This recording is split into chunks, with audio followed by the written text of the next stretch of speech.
नमस्कार मेरे व्यूवर्स का मेरे चैनल में स्वागत है। आज हम स्टॉक मार्केट क्विज़ नंबर 1 का यहाँ पर आंसर के बारे में डिस्कशन करेंगे। ये क्विज़ जो है मैंने पिछले हफ्ते पूछी थी संडे को, और मैंने मेरे मेंबर्स को कहा था कि इसका जवाब जो है वो मैं अगले संडे को दूंगा। तो आइए मैं आपको इसका जवाब देता हूँ।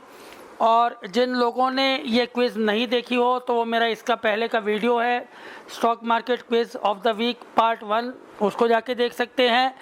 और यदि वो ढूंढ नहीं पाएँ तो कृपया इस वीडियो के नीचे डिस्क्रिप्शन में मैंने उस क्विज़ का लिंक डाल रखा है, वहाँ पे आप जाकर के पहले वो वीडियो देख सकते हैं ताकि आपको ये उत्तर समझ में आए। तो क्विज़ में मैंने 3 सवाल पूछे थे और चूँकि मैं सवाल ऑलरेडी पूछ चुका हूँ तो आइए हम सीधा इसके उत्तर पे शुरू करते हैं। तो देखिए इसका उत्तर क्या है, मैं यहाँ पे दिखाता हूँ। मैंने तीनों आंसर लिखे हुए हैं और मैं इनको समझा भी देता हूँ। पहला पार्ट जो था वो ये यहाँ पे लिखा हुआ है कि पहले देखिए मैं समझाता हूँ ये किस प्रकार से है और कैलकुलेशन भी समझाता हूँ। और जो लोग ये कैलकुलेशन समझ जाएंगे उन्हें बाज़ार में वास्तव में अपने स्टॉक मार्केट में अपने जो है स्टॉक्स को प्रॉफिट में काटने में आसानी होगी और उन्हें ये भी समझ में आएगा कि बाज़ार चलता कैसे है। तो चलिए देखिए, जो मेरे सवाल के मुताबिक जो है मैंने कहा था कि 2007 में एफआई ने जो एग्ज़ाम्पल दिया था, उन्होंने उस समय 2007 में डॉलर का जो रुपए का वैल्यू थी $1 के मुकाबले वो थी 40 रुपये प्रति डॉलर, यानी उस समय $1 के मुकाबले 40 रुपये आते थे। तो उस समय एफआई ने 1000 करोड़ का निवेश किया। तो अब अगर उन्होंने जब 1000 करोड़ का निवेश किया तो ये 1000 करोड़ जो रुपए है भारतीय रुपए, वो ख़रीदने के लिए उन्होंने कितने रुपए का, उनको कितने डॉलर लगे। तो इन्वेस्टमेंट इन डॉलर मतलब यहाँ पे ये बताया जा रहा है कि उन्होंने 25 करोड़ डॉलर का उस समय भारत में निवेश किया। तो जब उन्होंने 25 करोड़ डॉलर लगाए 40 रुपये के भाव से, तो 1000 रुपये उन्होंने भारतीय मार्केट में लगाए। उसके बाद जो है गेन इन रुपीज़ 55%, मतलब जैसे मैंने वहाँ कहा था कि उनको उस पर 55% का फ़ायदे में चल रहे हैं।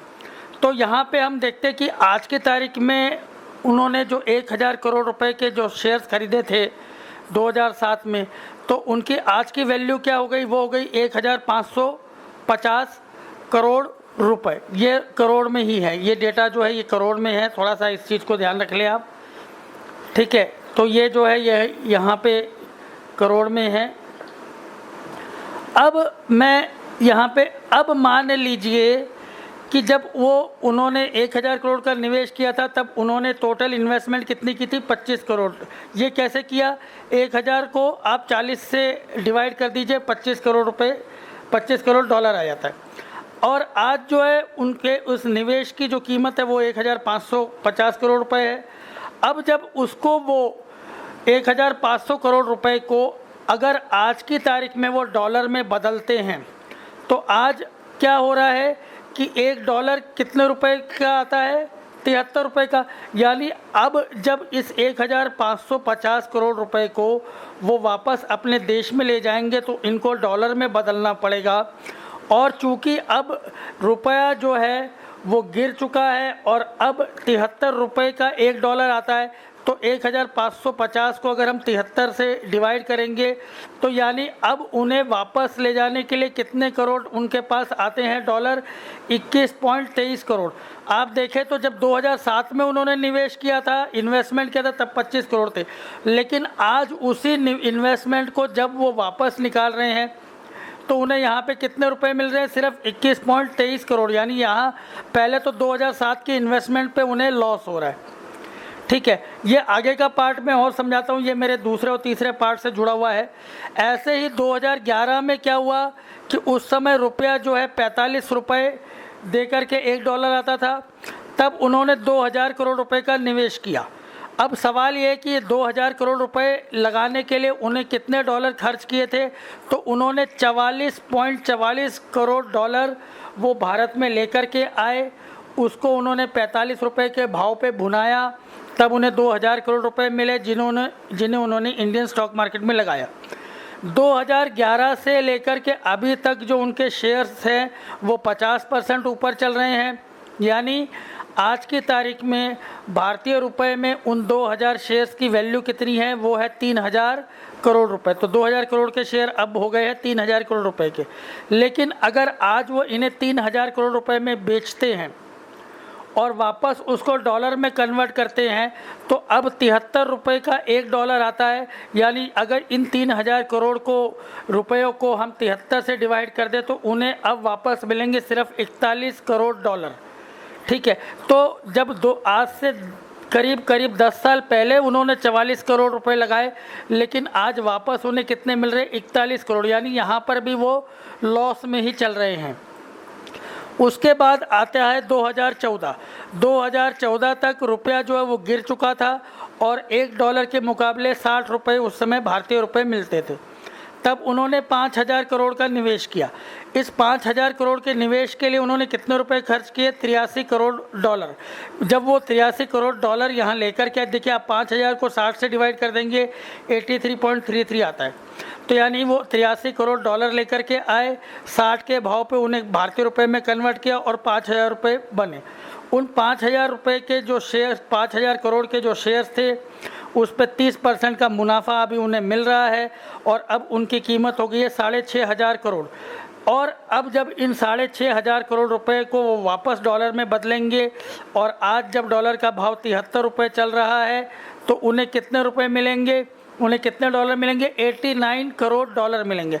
यानी आज से 7 साल पहले 83 करोड़ डॉलर लगाए थे भारतीय मार्केट में, वापस कितने मिल रहे हैं, 89 करोड़। यानी खाली 2014 वाले में भी उनको कोई बहुत ज़्यादा फ़ायदा नहीं हो रहा है।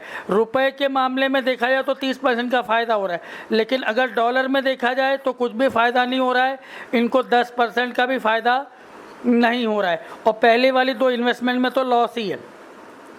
अब बात करते हैं 2019 में।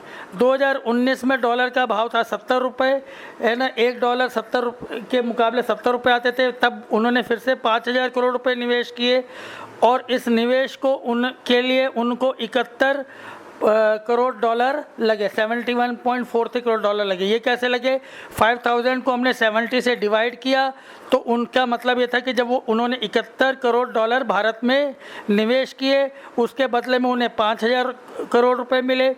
उस पर उनकी 5% ही मुनाफा चल रहा है, क्योंकि बीच में कोरोना काल आ गया था। ज़रूरी नहीं था कि सारे शेयर्स ऊपर ही चल रहे हो, कई सारे शेयर्स तो बिल्कुल उसके बाद औंधे मुँह गिरे पड़े।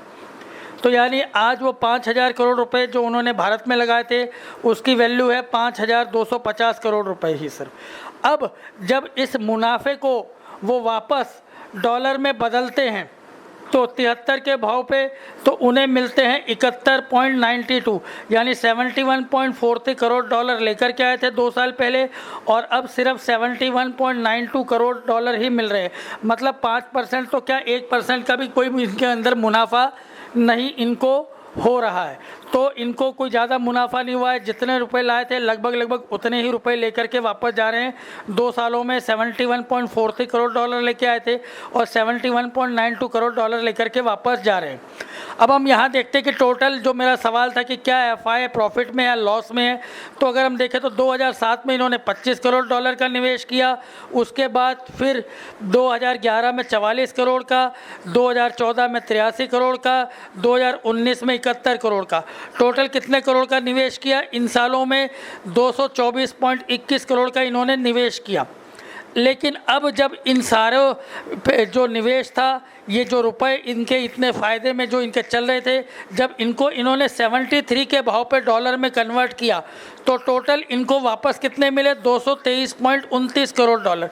यानी 224 करोड़ डॉलर का निवेश किया और इतने सालों के बाद भी वो 224 करोड़ के डॉलर का निवेश कुछ भी नहीं बढ़ा, उल्टा उन्हें घाटा हो गया और उनको वापस मिले सिर्फ 223.29 करोड़ डॉलर। यानी लगभग 1 करोड़ डॉलर का तो फिर भी घाटा ही रहा। मतलब इतने साल बाज़ार में पैसे लगाए, ठीक है, लेकिन रुपए की वैल्यू बढ़ती गई। तो एफआई, पहला सवाल का जो उत्तर है वो ये है करंटली FII इन लॉस, आज FII लॉस में, क्योंकि उन्होंने टोटल 224.21 करोड़ की इन्वेस्टमेंट की थी, लेकिन आज उनकी इन्वेस्टमेंट की वैल्यू अगर डॉलर में देखा जाए तो 223.29 करोड़ ही है। तो जिन लोगों ने ये उत्तर दिया था वो सही है। अब अगला सवाल ये था कि क्या अगर रुपए की वैल्यू घटती जाए, यानी जैसे रुपए की वैल्यू घटना मतलब क्या, यहाँ देखिए 2007 में रुपया 40 के भाव पे था, फिर 45 के भाव हो गया, यानी अब पहले $1 के मुकाबले 40 रुपये मिलते थे, अब $1 के मुकाबले 45 रुपये मिलने लगे। 2014 में $1 के मुकाबले 60 रुपये मिलने लगे, 2019 में $1 के मुकाबले 70 रुपये मिलने लगे, यानी हमारे रुपए की वैल्यू घट गई और डॉलर की वैल्यू बढ़ गई। तो अगर मेरा दूसरा सवाल था कि अगर रुपए की वैल्यू घटती है तो क्या FI प्रॉफिट में आते हैं या लॉस में आते हैं। तो अब हम इसके लिए मैंने यहाँ पे ये 3 चार्ट बना रखे हैं। यहाँ पे अगर हम देखें, मान लीजिए अगर रुपए की वैल्यू बढ़ जाती है, जैसे 70 पे रुपया होता, मान लीजिए रुपया अगर 73 के बजाय जो है 70 पे आ जाए, $1 के मुकाबले 70 रुपये मिलने लगे, यानी रुपए की वैल्यू अगर बढ़ती है तो क्या होता है, अब FI अगर इसी 1550 को 70 रुपये के भाव पे कन्वर्ट करते हैं तो उनको यहाँ 22 करोड़ डॉलर मिलते हैं, या 42 करोड़ या 92 करोड़ या 75 करोड़, यानी अगर 70 के भाव पे ये बेच के निकलते तो उनको 232 करोड़ मिलते, यानी कुछ ना कुछ फिर भी वो करीब करीब 8 करोड़ रुपये, 8 करोड़ डॉलर प्रॉफिट में होते। यही अगर आज रुपए की वैल्यू 60 तक आ जाए, मतलब रुपए की कीमत बढ़ जाए और डॉलर की वैल्यू कम हो जाए, तो क्या होता है, फिर FI को टोटल कितना फ़ायदा हो रहा है, 271 करोड़ का, यानी वो 224 करोड़ उन्होंने टोटल निवेश किया था, लेकिन आज अगर रुपया 60 पे आ जाए और FI अपना पैसा निकालते हैं तो उन्हें फ़ायदा होता है ना। और लेकिन जो सवाल था वो ये था कि अगर रुपए की वैल्यू घट जाए, मान लीजिए रुपया 80 रुपये पर डॉलर हो जाए, ठीक है, तो क्या FI प्रॉफिट में रहेंगे तो लॉस में, तो लॉस में रहेंगे। क्यों? क्योंकि अगर मान लीजिए आज रुपया 80 के भाव पे, तो जब ये 1500 करोड़ रुपए को वो डॉलर में कन्वर्ट करने जाएंगे तो उन्हें हर 80 रुपये देंगे तब $1 मिलेगा, यानी अगर 1550 को 80 से डिवाइड करते तो उन्हें 19.38 करोड़ डॉलर मिलते हैं, यानी टोटल ये सारा जो उनका प्रॉफिट है 16,300 करोड़ का, अगर उसको वो 80 रुपये पे डॉलर में कन्वर्ट करते हैं तो उनको सिर्फ 203 करोड़ रुपये मिलते हैं, यानी लगाया इतने सालों में 224 करोड़ और मिले सिर्फ 203 करोड़। यानी जैसे जैसे रुपए की वैल्यू घटेगी वैसे वैसे FI लॉस में होंगे, और जब जब रुपए की वैल्यू बढ़ेगी, यानी रुपया जो है, रुपए की वैल्यू बढ़ेगी, यानी रुपया जो है, जैसे यहाँ पे अगर हम देखें तो अगर अब 70 से रुपया वापस $1 के मुकाबले 60 रुपये में $1 मिलता है तो हम कहते हैं कि रुपये की वैल्यू बढ़ती है, ठीक है। तो जैसे जैसे रुपये की वैल्यू बढ़ेगी वो लोग प्रॉफिट में होंगे, लेकिन जैसे जैसे रुपये की वैल्यू घटेगी वो लोग लॉस में होंगे। तीसरा सवाल जो था महत्वपूर्ण था वो ये था कि क्या रुपए की वैल्यू घटने से विदेशी निवेशक हमारे भारत में आकर्षित होंगे या यहाँ से भागेंगे। तो देखिए शुरुआत में ये ज़रूर है कि देखिए क्या हुआ, यहाँ 60 से 70 रुपया हो गया, तो पहले जब 60 पे रुपया था तो उन्होंने 5000 करोड़ का निवेश किया था, तब उनको कितने रुपए लगे थे, 83 करोड़ डॉलर। लेकिन यहीं जब रुपए की वैल्यू 70 हो गई, 70 रुपये में $1 आने लग गया, तो उन्होंने तब भी 5000 करोड़ के निवेश के लिए उनको तब सिर्फ 71 करोड़ ही डॉलर देने पड़े थे। तो ये ज़रूर है कि जब शुरुआत में रुपए की वैल्यू घटती है तो वो उनके लिए उस समय इन्वेस्टमेंट करना ज़रूर आकर्षित करता है। लेकिन सबसे बड़ी बात यह है कि मैंने यहाँ पे लिखा है, a falling rupee whose value is depreciating may initially attract FI investment, but actually in the longer term a falling rupee whose value is decreasing will not be in the interest of FI and they will try to exit the Indian markets। इसका मतलब ये है कि अगर रुपए की value घटती रहेगी तो क्या होगा, वो ये सोचेंगे कि भाई हम यहाँ पे पैसा तो लगा रहे हैं, आज हमें पैसा लगाने के लिए हमें ज़्यादा रुपए मिल रहे हैं, लेकिन ये रुपए की वैल्यू घट रही है, और जिस समय हम हमारा पैसा निकाल करके वापस यूएस में लेके जाने की कोशिश करेंगे, तब तक तो रुपया इतना ज़्यादा कमज़ोर हो गया होगा कि हमें ज़्यादा रुपए दे करके हमारा वही डॉलर ख़रीदना पड़ेगा। आज हम 70 रुपये दे करके हम $1 के मुकाबले हमें 70 रुपये मिल रहे हैं और हम कुछ मुनाफा भी कमा रहे हैं। लेकिन जब हम मुनाफा कमा लेंगे और हम वापस उस मुनाफे को भुनाएंगे, लेकिन तब हमें वापस उनको 80 रुपये देने पड़ेंगे, तब जाके हमें $1 मिलेगा। मतलब क्या है कि उनको तो नुकसान ही हो रहा है। तो ऐसे में विदेशी निवेश भारत की ओर आकर्षित नहीं होगा, वो भारत से पलायन करेगा। अभी जैसे फोर्ड कंपनी का मैं अभी रूमर्स आ रहे थे, मुझे नहीं मालूम कि ये सच है या नहीं है। मैंने न्यूज़ में पढ़ा कि भाई वो हो सकता है कि फोर्ड अपना भारत में कार्यकाल बंद कर दे। मुझे नहीं मालूम क्या सच है नहीं है, हो सकता है नहीं करे, बहुत अच्छी बात है, भारत में ही रहे भाई। अब उन्होंने इतना पैसा जमाया है, ये वो अच्छी कंपनी है। लेकिन खैर, तो मुद्दा ये है कि आज अगर वो अपना सब इन्वेस्टमेंट समेट के वापस जाते हैं, तो जिस समय वो लोग आए थे तब रुपए की वैल्यू जो थी ज़्यादा थी, है ना, और अब रुपए की वैल्यू कम है। मतलब वो जाएंगे, एग्जिट भी करेंगे तो वो लॉसेस में करेंगे, वो सब कुछ बेचेंगे, अपने प्लांट्स किसी को बेचेंगे, जो उन्होंने बनाए, इतना निवेश किया, प्रॉफिट किया, सब कुछ यहीं छोड़ के जा रहे। तो कायदे से क्या होता है कि ये रुपए का गिरना जो है ये हमारी अर्थव्यवस्था के लिए अच्छा नहीं है, विदेशी निवेशकों को आकर्षित नहीं करता है। दूसरा, इससे जो है हम जैसे जैसे रुपए की वैल्यू घटती है, हम इंटरनेशनल मार्केट से क्रूड ऑयल हम खरीदते हैं। तो अगर पहले हमें मान लीजिए हम 60 रुपये का $1 आता था, तो तब हम 60 रुपये देते थे, $1 हमको मिलता था और हम उससे $1 का क्रूड खरीदते थे। अब हम 70 रुपये का, अब रुपया 73 पे है, तो अब हमें वही $1 खरीदने के लिए हमें 73 रुपये देने पड़ रहे हैं, यानी 13 रुपये हम फालतू के ऊपर से दे रहे हैं। तो ये जो रुपए की वैल्यू घटना है, ये कभी भी हमारे देश के हित में नहीं है। इससे सिर्फ फ़ायदा किसको होता है? जो एक्सपोर्ट करते हैं या जो आईटी कंपनीज़ हैं, उन्हें चूँकि उन्हें डॉलर में रुपया मिलता है, उन्हें डॉलर में पेमेंट होती है और वो उस डॉलर को जब भारत में लेके आते हैं तो उन्हें ज़्यादा रुपए मिल जाते हैं। तो एक्सपोर्टर्स को कई बार ज़रूर फ़ायदा होता होगा, लेकिन इंपोर्टर्स के लिए नुकसान है और ओवरऑल ये हमारी पूरी इकनॉमी के लिए भी नुकसान है। क्योंकि जब तक हम बहुत बड़े एक्सपोर्टर नहीं बन जाते, अभी हम इंपोर्टर ही हैं, तो हमारे लिए ये नुकसानदायक ही है और हमारे देश में भी जो निवेश के लिए कोई अच्छी बात नहीं है।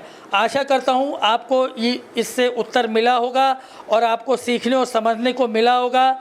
इसके तो आपको ये क्विज़ पसंद आए तो लाइक ज़रूर कीजिएगा और अपने इसमें राय ज़रूर दीजिएगा। और मेरे अगले क्विज़ के जो क्वेश्चन है स्टॉक मार्केट क्विज़ नंबर 2, वो जब आप ये देख रहे होंगे या तो अपलोड हो चुकी होगी या आज ही अपलोड हो जाएगी, तो उसके भी उत्तर ज़रूर दीजिएगा। इस प्रकार से आपकी सिर्फ स्टॉक मार्केट ही नहीं, इंडियन इकोनॉमी के बारे में भी आप सीखेंगे और आपका नॉलेज बढ़ेगा। और आशा करता हूँ आप गलत डिसीजन नहीं लेंगे और प्रॉफिटेबल रहेंगे। और हाँ, अंत में जो लोग निफ्टी में ट्रेडिंग करते हैं उनके लिए मेरे चैनल की मेंबरशिप ज्वाइन करें।